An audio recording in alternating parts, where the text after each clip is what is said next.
Hi, and welcome back to another episode of SEO on Air. I'm your host, Aaron, and today we have Kevin Neilson, business owner at Gravitate One. We talk about link building strategies in 2023, how to manage client relationships, and AI's role in content creation. I hope you enjoyed this episode. So, how did the story of Gravitate One then begin?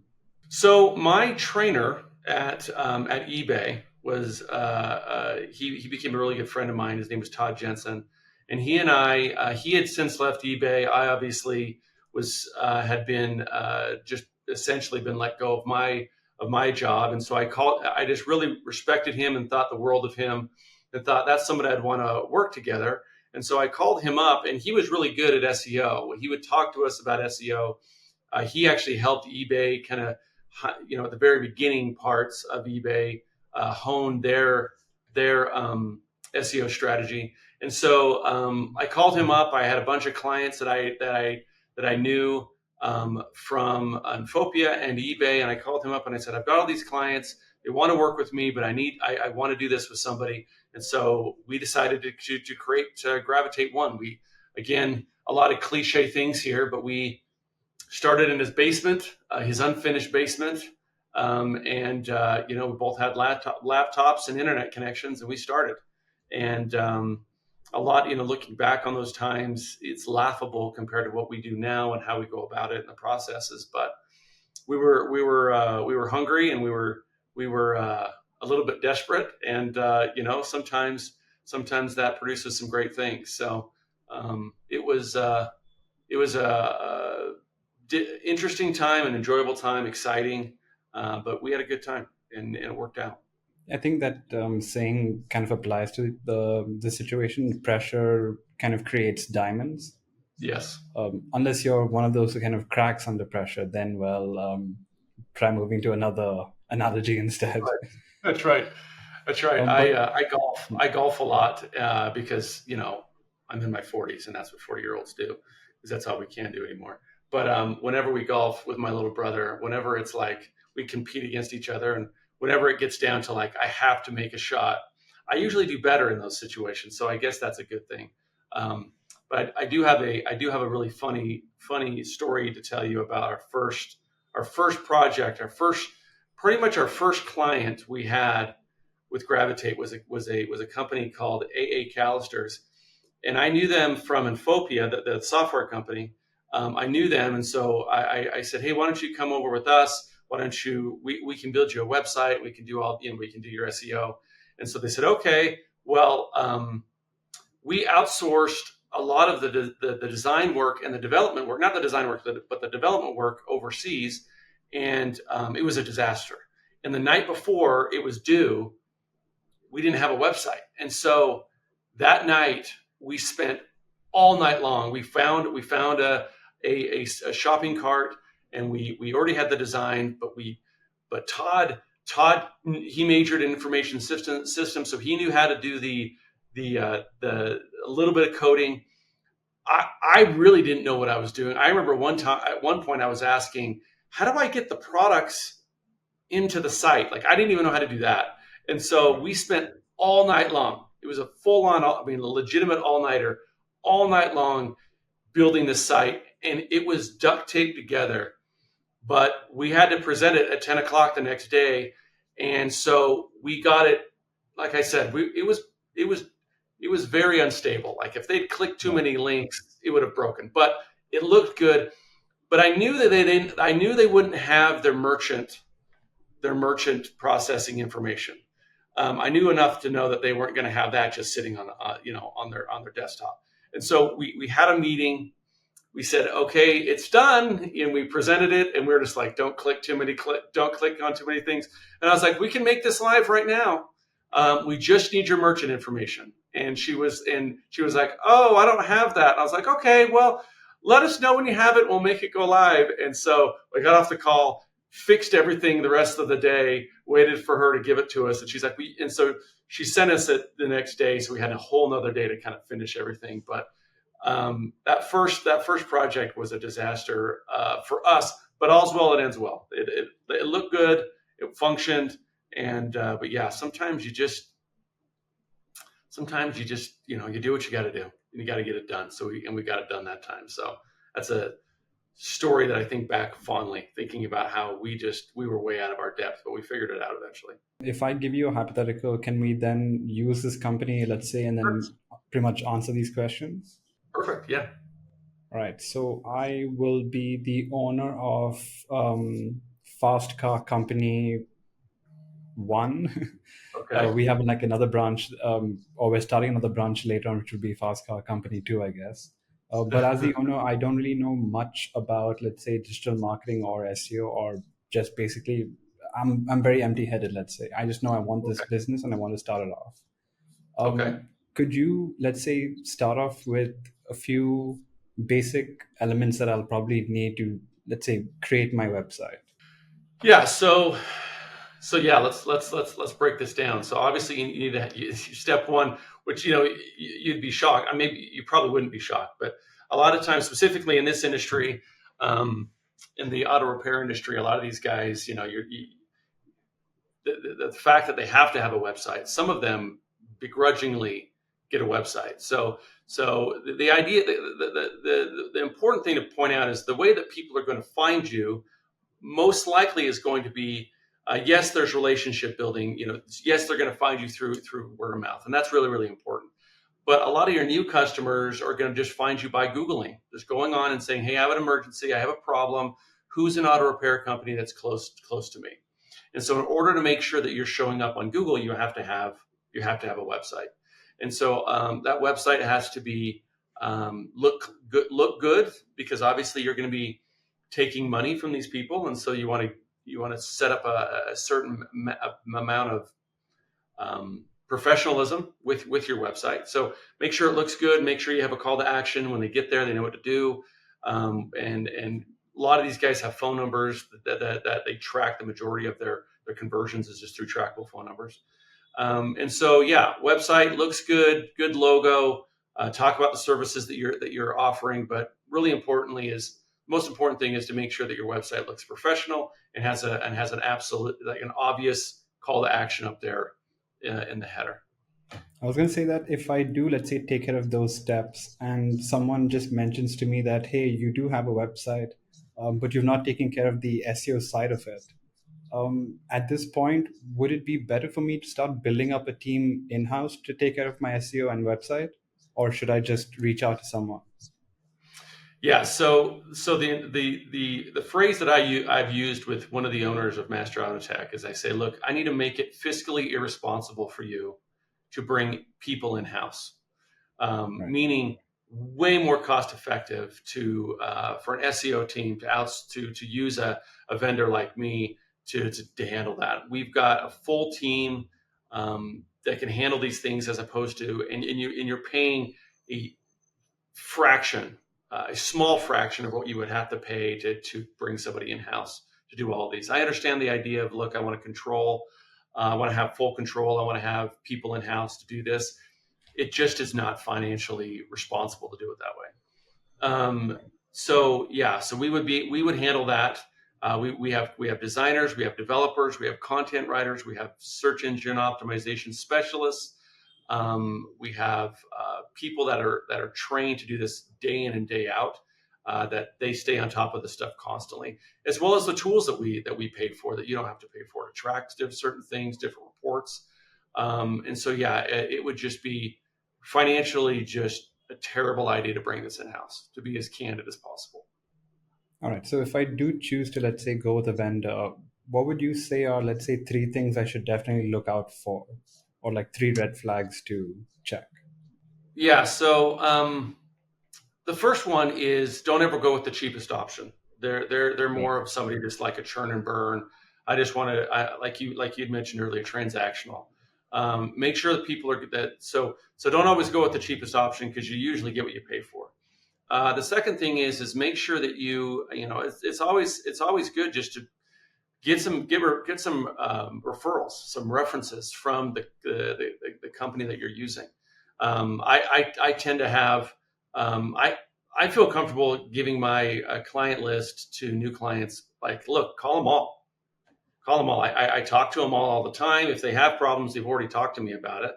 And so, yeah, getting referrals and getting references.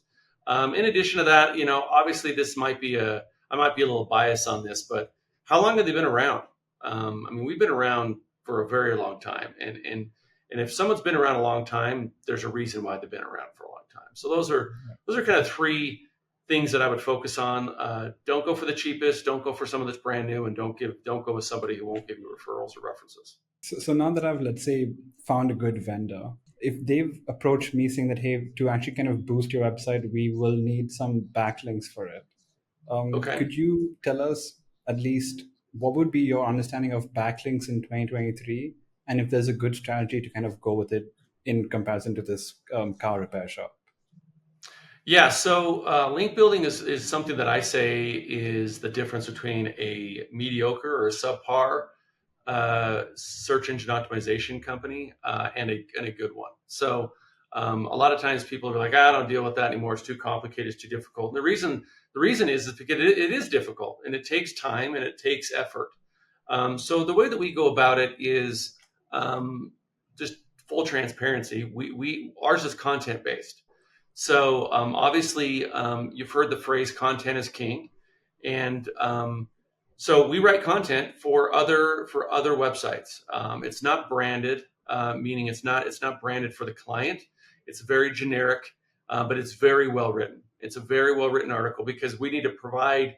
We want to put this article or piece of content on another website. In order for them to actually accept that, it needs to be well written. And so we have relationships with a number of different websites. We also use other certain software that get us into other networks and databases of websites. But obviously, we have certain criteria before we offer them content. We need them. It's a quality over quantity scenario for us. But it takes time and it is difficult and it can be expensive. But we spend a lot of time writing really well written articles, and we provide those to our partners. And somewhere in the article, I mean, they're happy. It's part of SEO is getting content anyway, so we're providing this service for free to them. And one of the criteria that we say is, look, in that article is going to be a link pointing back to this particular website. It's relevant. It's not gonna. It doesn't. It flows well. It's going to represent your website really, really well.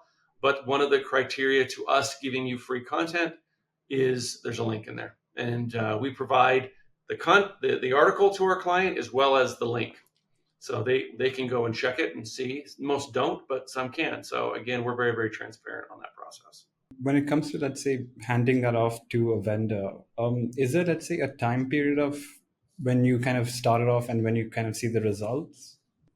Yeah, so we write the article the month before, and then we place it the next month. So our first month, we will write our articles and we will provide them to the client and say, look, these are what they are. And then the next month we say, look, okay, here's the next articles we wrote, but also from the previous month, here are the links for the article we wrote the previous month. So it's, by the second month, by month 2, we have links. So yeah, so that's kind of the process that we go. It's by the second month, things are moving as far as that's concerned. So then this might be, let's say, a parallel earth question type thing. If, let's say, this agency car repair shop didn't really choose to go with a vendor for their SEO and link building needs, and they decided to take it up on themselves, how long would that process take if I'm, let's say, somewhat a novice, but kind of I know a little bit? I mean, 6 months. It would probably take. Okay. It would take them forever. I mean, right. Not to mention, whenever, you probably know this as well as I do, specifically when it comes to, hey, I need you to write some content for us. I mean, we might as well ask them to, I can't even think of an analogy that would work, because they're just never going to do it. They're never going to write the content. Right. So number one, they got to write the content. They got to figure out how to write it, assuming they have a really good content writer. Then they have to find where to place it.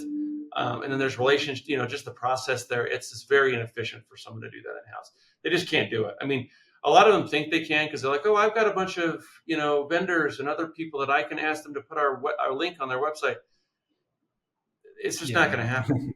Maybe you'll get one or two, but where are you going to put that link? Like in the footer? Like, it just doesn't make any sense. So there's a process there that most just regular business owners are not going to understand how to go about this. It really is kind of how the sausage is made, and if you don't really know how to go about it, you're just spinning your wheels. And so it's way better to go with an agency that knows what they're doing. Yeah, I think the phrase "leave it to the professional" stands very true to this. I felt like asking the question because I feel like it needed to be emphasized that some of these technical things don't just happen overnight. You do need someone experienced to actually work on it and then monitor it for like a while to actually make sure you get the results that you want. Yeah, I mean, looking back on how we used to do it and how we do it now, I mean, it's like it's a fine-tuned machine now, as opposed to before. And this was like pre Panda and Penguin and all the other updates. Like when anything goes. Yeah, we were shooting from the hip, that's for sure. I mean, still, I feel like we were better than most. We didn't have any clients that were punished when those things came out, which is, I think, a good representation of what we were doing. But we're way better now than we were back then. The fast cars number one has made a client, and we kind of want to make sure this relationship is worthwhile and we can keep it. What would you say are some of the tips and tricks to kind of maintain that healthy relationship? I think at one point you did mention transparency, so we can probably use that as well. Yeah, I think there's a number of different things. First thing is like I said, transparency is a big deal. Like, SEO has a bad reputation from years of people just thinking, I can do this, and they start doing it, and it doesn't work out. There's also a little bit of a misconception on how it works and things of that nature. So it has a bad rap in some people's eyes, and I think just pulling back the curtain and letting people see what you're doing and why you're doing it really is helpful. I think you run into issues is when you don't talk to the client for a long time, and all of a sudden, they get into a cash crunch. Then all of a sudden, their fear is making decisions for them, and then they lash out, and then just keeping people abreast of what you're doing is a big deal, and meeting with them as often as they want to meet. So initially, we required that we met with each client every 30 days, every month. And then as time goes on, we realize not every client wants to meet every month, but some want to meet every week. And so for those, we meet every week. And then some never want to meet. Some want to meet every quarter. And so just making sure that you meet with the client as often as they want to meet, I think that's a big deal. Having the reports laid out in a reasonable order so that they can understand what's going on. And then also, speaking about Master Auto Tech, there's been times where they've come to us and said, we need you to do additional, work, whatever it might be, whether they're trying to expand or they're rebranding, whatever it might be. And we're partners with them, and we've been with them for a very long time. And we'll put extra work in on our end to make sure that they are, we can get them the results that they need in order to make the revenue they need to make. And so we've done that a number of different times with them. And so, obviously you don't want to be taken advantage of. And so sometimes those things come to bite you in the butt, which has happened to me. We could probably do an entire episode just on that. That would just be a lot of negative comments, and I don't, we want to stay positive. But I do think that if they know that you are in this together with them, I think that that's a hard relationship to duplicate. To maybe speak about the negative side for just a little bit, what if I'm dealing with a client who is just being very hard to deal with? I feel like know the answer, which is to kind of maybe drop the client, but I want to kind of get a full view on that. Well, I mean, look, I can count on one hand how many times we've dropped clients. It's very rare. Business owners in general are most people that own their own business are, they have personalities that are, we'll just say unique in some aspects. And so I also will say, sometimes my team members will say, maybe we'll be complaining about a specific client. And my response is, clients are hard getting clients are hard. And so you need to make sure that you appreciate that they're giving us money, that they're actually paying us. But I to get more specific into it, I think it's important to give them multiple chances. I think it's important to say, hey, reassess. Let's realign. But if it gets abusive or it gets where you just you're never going to make them happy, Right. you just kind of let the. I don't like firing clients. I've done it. There's one time I really liked it, but for the most part, I don't like firing clients because you don't want to leave a bad taste in their mouth, and you don't want to burn a bridge. But I just say try to give them a chance. If it doesn't work, or just really address what's going on. Just communication is just talk about it. But sometimes you got to let them go, and that's pretty rare. I think a lot of people I think it sounds good to be like, oh, you just fire the client. Well, Right. not all clients, they're paying you money, and you need to take that serious. But is there anything specific that I can do to help make sure that the client I'm dealing with trusts me to do what they need me to do? It's one of those things where to some people it's a little it just comes naturally to like Right. you can that they're trustful with you. I think being honest, not always just like coming in with bad news, but don't always hide the bad news. Obviously, there's a way of framing it, right? You want to frame it in a way that puts a positive spin on it, but don't hide behind the bad news. Talk about Another thing is fess up if you screwed up. I had a client the other day. We launched their website. Normally, back in the day when you'd launch a new website, it took months for Google to kind of recover. We're pretty good at it. Where like within 2 or 3 days, we've done it the right way. We've matched up our URLs accordingly. We've moved the content over the right way. We don't lose any pages. With under a week, our results are right back where they are. This particular client, we didn't match our URLs up exactly, and so we found the error. We fixed it, and it was about 4 weeks before his things came back up. He was upset. And I walked in and said, yeah, we screwed up. And so we did what we needed to do to make sure that he was happy with us. Discounted some things, gave some things. And so I think just owning up to your errors is a big deal. But I think, but doing good work, but then in addition to that, just being upfront and just letting them know that you're not perfect. You're going to make some mistakes, but making sure that you make those mistakes right in the end, I think makes a huge difference. Do you think it's a good idea to kind of jump into ads, or is it like a little bit of setting up that needs to be done and then start your ads? So it really does depend on how quickly you need. If you're like, look, we need business right this instant, which a lot of people do. So I do think that ads are something that are important. Specifically, to use this analogy again with Master Auto Tech, we do SEO for them as well as ads. Their budgets aren't huge because, quite frankly, they're ranking really, really well on the SEO side, but they want to make sure they show up at the top for the ads as well as on the maps area. And so I think doing a strategy with both of them is very, very beneficial. I think that with auto repair, it's a specific geographical area, meaning like a radius around where your location is. And so you're able to really kind of hone in very, very specific within that 5-mile radius or so. And so it's not going to be extremely expensive, and you are going to get calls pretty quickly. So I think that Google Ads is a very, very good initial step to take. It depends on. It's hard to say which one do you do first. Do you do SEO first or Google Ads first? It really depends on where they're at on a business level. To be candid with you, I probably would say you start.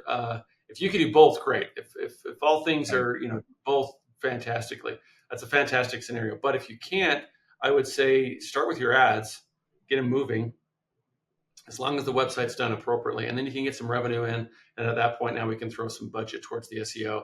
And then eventually, those two kind of those two kind of even out to where you're getting a good return on both of those. And I think I think on a service-based business, specifically in auto repair, I think that's the best strategy to go. I was actually going to ask, what would be the better choice to go for, SEO or PPC? And I think the answer all the time will be, it depends on what your goals are. Yeah.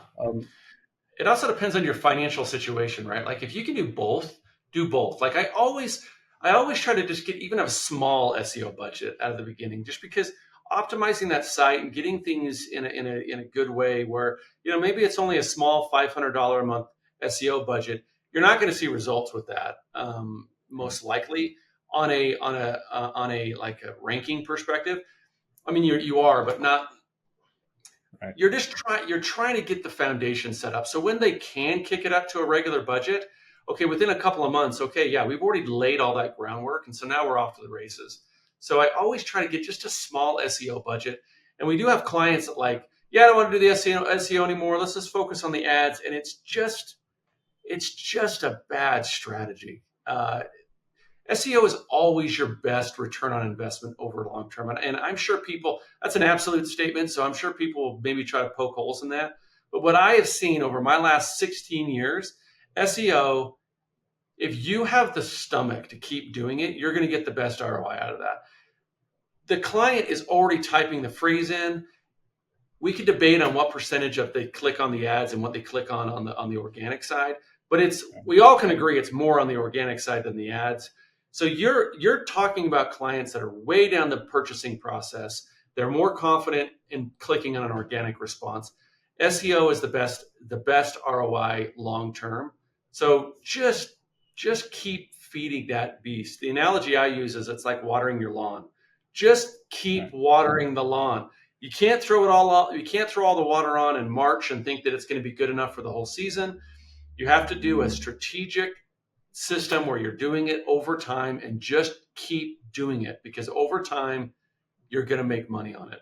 And it's an absolute statement, and I'm willing to argue with it with anybody because it works. But when it comes to, let's say, email campaigns, is there, let's say, a long-term strategy that can help you maintain a good email strategy, or does it kind of depend again?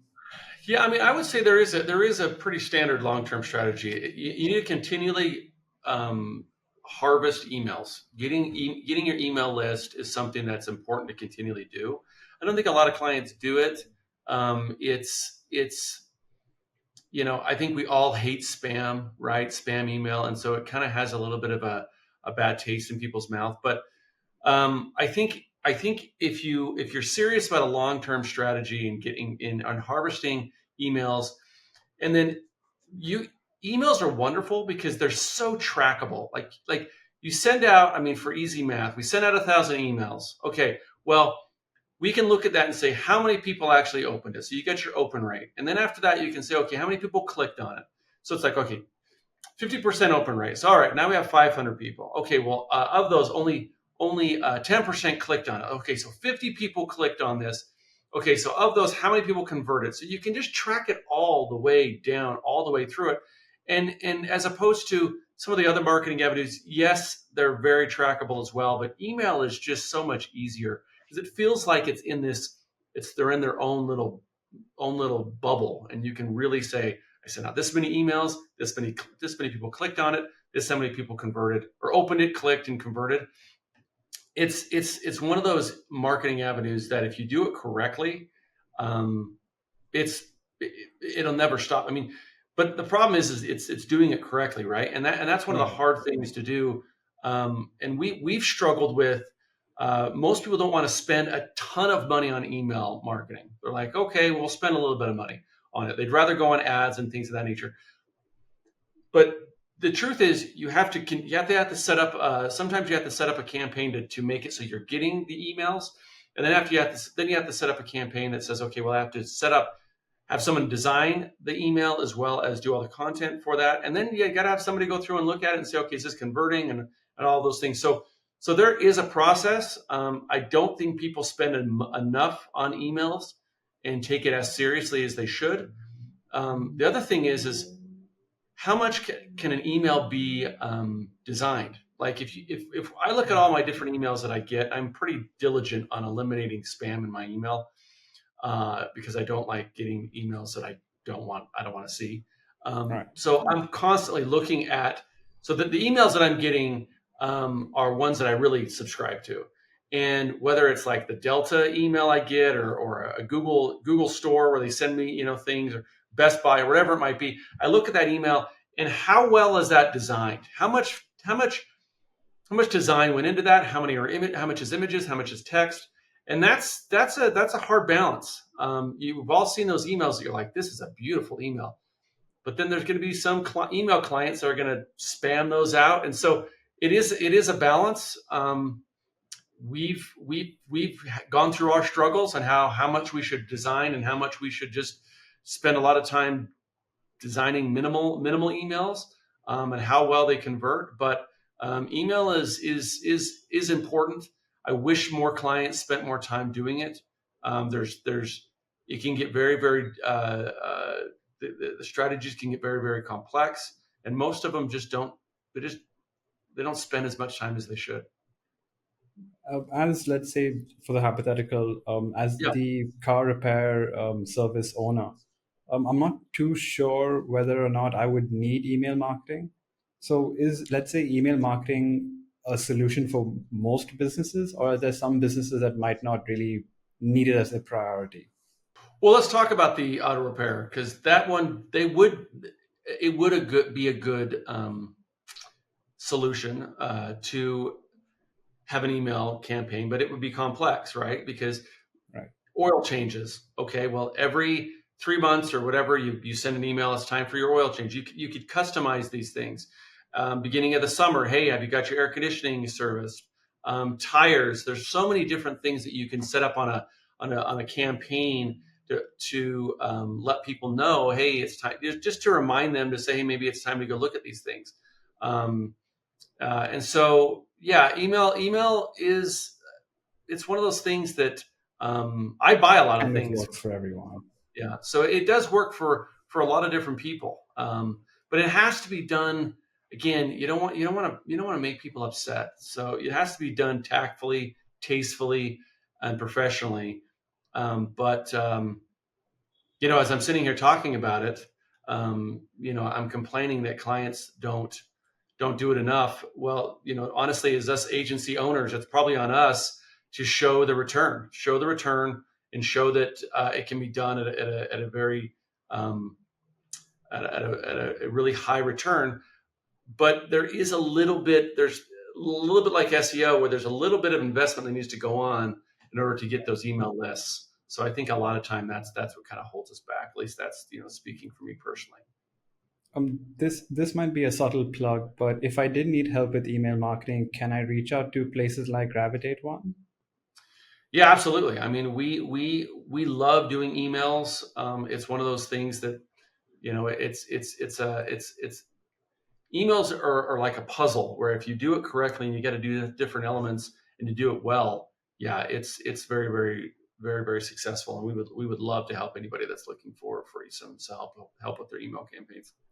So then to continue with the email marketing side, when it comes down to, let's say, the budget of how much I should be spending for my email marketing, specifically with the auto repair shop, is there a way to kind of determine how much I should be spending in, or can I just go with the flow type? That's hard, right? Because in order to harvest emails, well, I mean, the truth is, as long as you've got a CRM that your clients, your customers are coming through, and you're harvesting them that way, really, you probably only need to pay what an agency would charge for designing the emails, and you probably could have some templates that are kind of set up, and then you can kind of make sure that they're covering. So minimal cost there. But if you're trying to get additional emails outside of your regular customers that are just coming through your shop, you're going to have to pay, like it's like a regular ad campaign. So you're going to have to spend some money there. And then in addition to that, you're going to have to spend some money on the design and management of the email. So that's where it gets that side would be get a little bit expensive. But on the auto repair side, I think as long as you're gathering their emails as they're going through and paying, then at that point you can plug them into the different buckets or schedules that you need to put in, and then it can kind of go out automatically. So it doesn't have to be that expensive. When it comes to, let's say, the tracking and measuring of it, how do I know if these emails are actually getting, or how do I know they are being as effective as they are? I know the CRM model can pretty much help me out, kind of understand which ones have been open, which ones have been closed. So when I do get that kind of details, how do I optimize these emails now? Yeah, so the optimization side is how many people are unsubscribing, how many people are actually clicking on the open rate, and then the click rate, and then the conversion. So you follow it all the way down the line. So if you say, look, we sent out X amount of emails this week, or how many people actually opened it, how many people clicked on it, how many people scheduled their appointment, which would be the conversion, or picked up the phone, have a unique phone number so you can track how many people are calling, or have a scheduler that they schedule it right there, and then say, look, of all the emails that we sent out, we booked X amount of either took up a phone call or booked it, and that you'd be able to figure it out from that number right there, most likely. If you do have 1 minute, what would you kind of shout out? Yeah, so I mean, if you're like just talking about Gravitate in general, I mean, we're an agency that really enjoys, like I said, really enjoys relationships, really enjoys just having, obviously with any business, you want to have something that kind of makes it enjoyable, kind of makes kind of what brings you that joy. And what makes us happy is seeing businesses start at a certain point and then growing them over time. We are not an agency that's looking to just say, hey, we'll take you for a couple months and then, we'll see what happens. We want long-term relationships, long-term partnerships that can see growth, because that's what makes it fun. That's what makes it enjoyable for us. And so just a transactional thing, if I wanted to do that, I would sell e-commerce things online, which there's nothing wrong with that. But that's not the business I decided to go into. Ours is a relationship business where we are willing to put in the time, effort, and energy to make sure that you're successful. And how enjoyable is that? I mean, that's what's fun for us, where someone can come to us. Running a business is hard, and having a partner that's willing to do what they need to do to make sure that you are successful in accomplishing that's what's rewarding for us with Gravitate. And we've done that with a number of businesses. We have amazing clients that I consider them dear friends, and I think that's the field that I think this field kind of chose me because of the type of, just my personality in general is kind of I'm just kind of attracted to relationships and getting to know people. So it's a fun business to be in. It's a fun industry to be in, and I just really enjoy helping people grow, and we've seen people's lives changed, and how wonderful is that? It's a wonderful thing to be able to say, yeah, what I do changes people's lives for the best, and can see their lifestyle improve and change, and it's super enjoyable and very rewarding. Thank you for the chat. It was actually really my good. pleasure. My pleasure. Thanks for watching that episode. I hope you enjoyed. For more videos like this, make sure you like and subscribe.